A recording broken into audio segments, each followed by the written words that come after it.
Welcome back. Election commission of Pakistan ने शहरियों से वोटर लिस्ट में नाम इंदराज की अपील करते हुए यह बताया है कि कवायद की दुरुस्ती के लिए आखिरी तारीख 26 अक्टूबर है और ये आखिरी मोहलत है। इसके बाद तब्दीली मुमकिन नहीं हो सकेगी। तो वोट के इंदराज, मुंतकली, दुरुस्ती और इखराज में सिर्फ 10 दिन बाकी हैं। इलेक्शन कमीशन ऑफ पाकिस्तान ने कहा है कि शहरी अपना शनाख्ती कार्ड नंबर बगैर डैश के लिखकर 8300 पर भेजें और वोट से मुताल्लिक कमीशन से मालूमात फराहम हासिल कर लें। नवाज शरीफ की वापसी की बात करें तो इस वक्त साबिक वज़ीर आज़म सऊदी अरब में मौजूद हैं और लाहौर में हम देख रहे हैं कि उनकी वापसी की तैयारियां हो रही हैं, जलसे की तैयारियां हो रही हैं। अब ज़िला इंतज़ामिया की जानिब से मुस्लिम लीग नून को ग्रेटर इकबाल पार्क में 21 अक्टूबर को जलसे की इजाज़त मिल चुकी है। ज़िला इंतज़ामिया ने मुस्लिम लीग नून को हल्फनामे के बाद जलसे की इजाज़त दी है। मुस्लिम लीग नून के जलसे की तैयारियों के बाद पाकिस्तान तहरीक इंसाफ को लिबर्टी चौक में तो जलसे की इजाज़त नहीं मिली, लेकिन अब तहरीक इंसाफ ने मुतबादिल जगह पर जलसे की इजाज़त मांग ली है। दूसरी तरफ पाकिस्तान मुस्लिम लीग नून के रहनुमा राना सनाउल्लाह ने कहा है कि 21 अक्टूबर को मीनार पाकिस्तान पर होने वाला जलसा कभी ना भुलाया जाने वाला वाक़या होगा और ये हर जलसे का रिकॉर्ड तोड़ देगा। मीनार पाकिस्तान का यह तारीखी जलसा और नवाज शरीफ की तकरीर पाकिस्तान के रोशन, पुरअमन और मुआशी मुस्तकबिल की नवीद होगा। इस हवाले से मजीद बात करेंगे। मुस्लिम लीग नून के रहनुमा अली गौहर बलोच साहब ने हमें ज्वाइन किया है। अली साहब, बहुत शुक्रिया। आपके इस वक्त जो अहम मामला है वो हम देख रहे हैं कि वो नवाज शरीफ की वापसी से मुताल्लिक ही है कि जब तक 21 अक्टूबर को नवाज शरीफ वापस नहीं आ जाते, ये बहस मुझे लगता है तब तक जारी रहेगी कि जब वो वापस आएंगे, ग्रेटर इकबाल पार्क पहुंचेंगे, वहां पर क्या तकरीर करेंगे, क्या बयानियां पेश करेंगे। नून लीग की नवाज शरीफ की वापसी को आप किस तरह से देख रहे हैं, कैसी कंपेन कर रहे हैं आप लोग? बिस्मिल्लाहिर्रहमानिर्रहीम। देखिए, सूरत ये है कि नवाज शरीफ साहब के वापस आने से पूरे मुल्क में मैं समझता हूँ कि कारकुनान में बहुत जज्बा, बहुत जोशो खरोश और बहुत वलवला है। और कारकुनान में आपको पता है अपने कायद का बेताबी के साथ इंतजार कर रहे थे और जाहिर है कि पाकिस्तान को जब भी बड़े बड़े चैलेंजेस आए हैं, पार्टीज के बहुत सारे लीडर ने किए हैं, लेकिन अमली तौर पर हमेशा पाकिस्तान को जब भी मसले से निकाला है, पाकिस्तान के जब से ये जो भी बड़े बड़े दरपेश चैलेंजेस थे उनको अगर ओवरकम किया है तो वो एक ही लीडर है जिसका नाम मियां मोहम्मद नवाज शरीफ है। आपने देखा कि पाकिस्तान में 13 में बड़े बड़े चैलेंजेस थे जिसमें लूट शेडिंग का, दहशतगर्दी का और खास तौर पर सीपैक जैसे प्रोजेक्ट, और फिर उस वक्त जब मुल्क की सलामती के ऊपर सवालिया निशान उठा तो चागी के मुकाम के ऊपर जिस तरह से धमाके करवाकर शरीफ साहब ने एक तारीख रकम की, तो आज भी लोग उनका वो दौर मिस करते हैं जिस वक्त महंगाई कम थी, महंगाई की शर्त 7% पर थी और खाने पीने की अशिया सस्ती थी, लोड शेडिंग का खात्मा हुआ था, पाकिस्तान की दूर हुई थी। आज भी लोग उस दौर को याद करते हैं और यकीनी तौर पर नवाज शरीफ साहब के वापस आने से लोग समझते हैं फिर हम एक दफा उस तरक्की के तौर की तरफ जाएंगे जिसका कि मैं समझता हूँ कि पाकिस्तान की तरक्की, पाकिस्तान की खुशहाली को उस चेयरमैन पीटीआई को वोट चोरी करके पर मुसल्लत किया गया और इन्होंने पाकिस्तान का बिल्कुल अली साहब, उम्मीद तो हम सब यही रखते हैं कि पाकिस्तान तरक्की करना चाहिए। जिस तरह से हमने देखा शहबाज शरीफ दौर में जो खराबियां हुई, जो नून लीग की सियासत को धचका लगा, शहबाज शरीफ ने, पूरी मुस्लिम लीग नून ने कहा कि हमने रियासत बचाने के लिए अपनी सियासत को कुर्बान किया। नवाज शरीफ जब वापस आ रहे हैं, क्योंकि अवाम का जो बुनियादी मुतालबा है वो है महंगाई में कमी हो, उनको रिलीफ मिले, उनको रोजगार मिले, उनको रोटी कपड़ा मकान मिले, तो आप क्या देख रहे हैं जो महंगाई के धब्बे नून लीग पर लगे हैं वो उनको धोने में कामयाब हो सकेंगे जितनी मुश्किल सूरत हाल है, या फिर से खुमियाजा डाला जाएगा पाकिस्तान तहरीक इंसाफ की हुकूमत पर, क्योंकि जो 16 माह की हुकूमत आप लोग करके गए अब उसको किस तरह से डिफेंड करेंगे? देखिए, बात यह है कि लोग 16 माह की हुकूमत पर तो तनकीद करते हैं, लेकिन मैं आपकी तवज्जो इस तरफ दिलवाऊंगा कि जब 2017 में और 14 में धरने हुए थे और जिस वक्त मियां नवाज शरीफ साहब को डिस्क्वालीफाई किया गया और 18 तक नवाज शरीफ साहब की हुकूमत चली, उस दौरान आपने देखा कि पाकिस्तान में क्या था। पाकिस्तान में तेल सस्ता था, पाकिस्तान में ऑयल की कीमतें कम थी, पाकिस्तान में रोजमर्रा की हर अशिया जो हमारे खाने पीने में इस्तेमाल हो वो कम थे, बिजली के रेट, ना सिर्फ लोड शेडिंग का खात्मा हुआ, बिजली के रेट भी कम रहे। तो उसके अलावा भी मतलब है कि पाकिस्तान में आपने देखा कि जिस तरह से डॉलर की कीमतें कंट्रोल रही, पाकिस्तान में सीपेक जैसे प्रोजेक्ट है, पाकिस्तान एक एशिया का टाइगर बनने जा रहा था, पाकिस्तान में तरक्की का पहिया रवां दवां था। तो ऐसे में एक ऐसा नाकाम तजर्बा किया गया जिसमें पाकिस्तान की तरक्की को, खुशहाली को, सियासत को एक ग्रहण लगा दिया। आप देख लें कि पाकिस्तान की तारीख के सबसे बड़े कर्जे लेकर चेयरमैन पीटीआई ने उन कर्जों के को हड़प किया। उन कर्जों के ऊपर आपने देखा कि उन्होंने कोई काबिल जिक्र बड़ा प्रोजेक्ट नहीं किया और पाकिस्तान को एक मतलब है कि एक मुसीबत और एक परेशानी की तरफ जो है उन्होंने धकेलना है। आज ऐसे में अगर कोई उम्मीद की किरण है, लोगों को वाबस्ता है, तो वो कायदे मोहतरम नवाज शरीफ साहब की मतलब है कि उनसे लोगों की तो आप उनसे मंसूब है और इसमें कोई दूसरी राय भी नहीं है।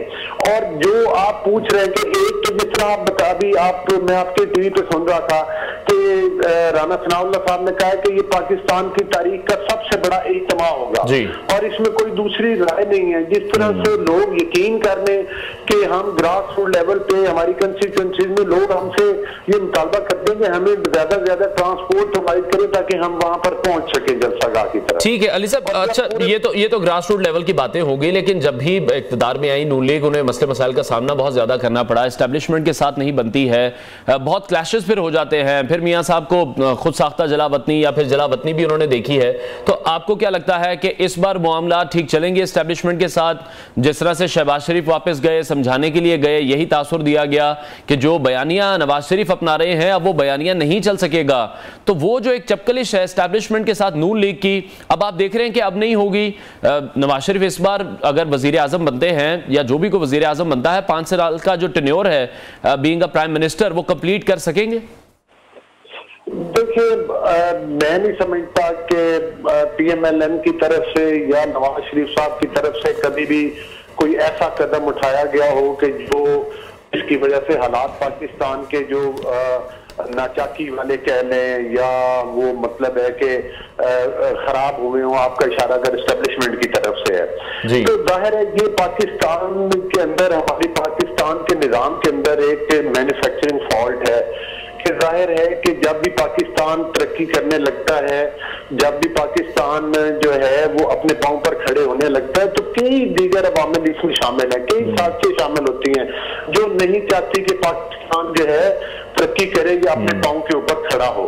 तो वो फिर हो जाती है और कोई ना कोई ऐसा सीन क्रिएट कर दिया जाता है जिसका महसूस ही होता है कि शायद इस वजह से पाकिस्तान के जो है मतलब है कि वो हालात खराब हुए या आपस में नाचाकी हुई और ये मामला बिगड़े।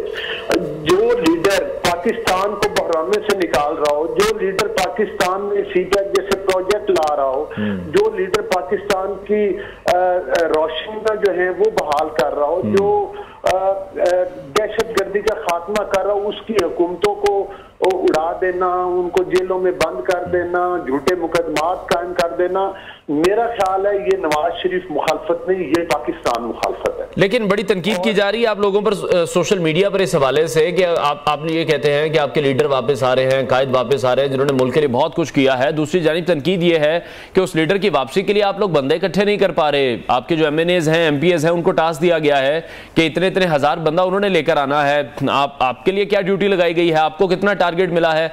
कितने लोग जलसे में लेकर आने हैं? क्योंकि तनकीद यही होती है कि जितने लोग आप लाते हैं उनको बिरयानी का कहकर लाते हैं। देखिए, बात ये है, ये बातें कहने की हद तक बड़ी आसान है लेकिन अमली तौर पर कुछ और है। सोशल मीडिया पर तो ये वही एक गालम गलोच ब्रिगेड है जिसका जो कि आपके इल्म में है कि जो मुख्तलिफ मौकों पर ट्रोलिंग भी करती है। ये तो वही ब्रिगेड है जिन्होंने 9 मई को पाकिस्तान जलाया, शोदा के मुजस्समों को आग लगाई, शोदा की यादगारों को गिराया, जिन्होंने MM आलम के जहाज को आग लगाई। ये वही लोग हैं जो इस किस्म की जुबान इस्तेमाल करते हैं। देखिए, बात यह है कि किसी भी वर्कर जो कि जलसागाह में पहुंचना चाहता है, लोगों के पास इतने वसाइल नहीं है कि वो अपनी गाड़ियों पर आ सके, लेकिन वो उस अपने कायद के इस्तकबाल के लिए जाना चाहते हैं। जाहिर है कि उनको ट्रांसपोर्ट प्रोवाइड करना वो लोकल लेवल पे जो लीडरशिप होती है, जो MNS MPs के कैंडिडेट्स होते हैं और हर पार्टी की ये मैकेनिज्म होता है, उनको फैसिलिटेट करना उनका काम होता है। लेकिन आप किसी को जबरदस्ती नहीं ला सकते, किसी अगर कोई दिल से ना जाना चाहे। और इस वक्त यकीन करें कि इस वक्त ट्रांसपोर्ट और वो चीजें कम है, लोगों की तादाद ज्यादा है जो हमसे दावा कर रहे हैं, जो हमसे बहस कर रहे हैं कि हम जाना चाहते हैं और हमें वहां तक। चले वो तो 21 अक्टूबर को हम सब देख ही लेंगे। अच्छा, पाकिस्तान तहरीक इंसाफ हमने देखा 9 मई के बाद जो मामला तब्दील हुए, उन पर पाबंदी जिस तरह से कहा जा रहा था कि PTI पर पाबंदी भी लग सकती है, वो पाबंदी नहीं लगी। बहुत से मुस्लिम लीग नून के रहनुमा थे जिनका यह कहना था कि बैलेट पेपर पर बल्ले का निशान नहीं होना चाहिए, लेकिन अभी तक ऐसी कोई इत्तलात नहीं है कि जो PTI है वो इलेक्शन में हिस्सा नहीं लेगी, पाबंदी नहीं लगी। पंजाब में आप देख रहे हैं, खासकर अगर मैं लाहौर की बात करूं, कि पाकिस्तान तहरीक इंसाफ नून लीग को टफ टाइम दे सकती है जैसे पहले भी टफ टाइम दिया उन्होंने। देखिए, बात यह है कि हमारी पार्टी जो है इस वक्त मुकम्मल तौर पर इलेक्शन में जाने के लिए तैयार है और हमारी तैयारी अल्हम्दुलिल्लाह भरपूर है। और जाहिर है कि हमारी तरफ से तो कोई मुतालबा ये नहीं किया गया कि फलां निशान बल्ले का या कोई ऊपर बैलेट पेपर पर हो या ना हो। हाँ, हम एक बात हम जरूर कहते हैं कि सियासी पार्टियों में और दहशतगर्द पार्टियों में फर्क जरूर करना होगा। क्या आप तहरीके तालिबान को कहेंगे कि वो आपके मुल्क में इलेक्शन लड़ लें, आप उनको कोई निशान अलॉट कर देंगे, आप उनके रजिस्ट्रेशन कर देंगे? जो 9 मई के वाकयात हुए, कोई मुहिब्बे वतन बंदा ये कहेगा कि ये ऐसे वाकयात तो पाकिस्तान के बदतरीन दुश्मनों ने भी पाकिस्तान के साथ नहीं किए, ऐसे हालात तो दहशतगर्दों ने भी नहीं किए। जो लोग लिबादा सियासी पार्टी का ओढ़े हुए हैं और अंदर से वो दहशतगर्दी की कार्रवाइयों में मुलव्वस है और उनका लीडर दहशतगर्दी में मुलव्वस है।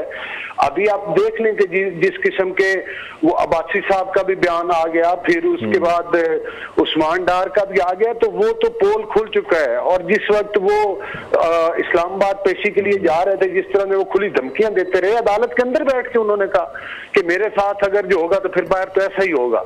तो इस बात का क्या मतलब था? अब तो उनके केस ट्रायल होने चाहिए स्पीडी, और उनका तयन होना चाहिए, और ऐसी तंजीमों पर वो कोई भी हो उसके ऊपर बिल्कुल पाबंदी होनी चाहिए। उसको जो पाकिस्तान को जलाता है, एक लास्ट कमेंट बस आपसे, पाकिस्तान में एक शॉर्ट कमेंट बस आपसे चाहूंगा, उनको इजाजत नहीं होनी चाहिए। शॉर्ट कमेंट और लास्ट कमेंट आपसे चाहूंगा कि क्या मुस्लिम लीग नून की ख्वाहिश थी या नवाज शरीफ की ख्वाहिश थी कि जब वो वापस आए तो PTI चेयरमैन जेल में होने चाहिए?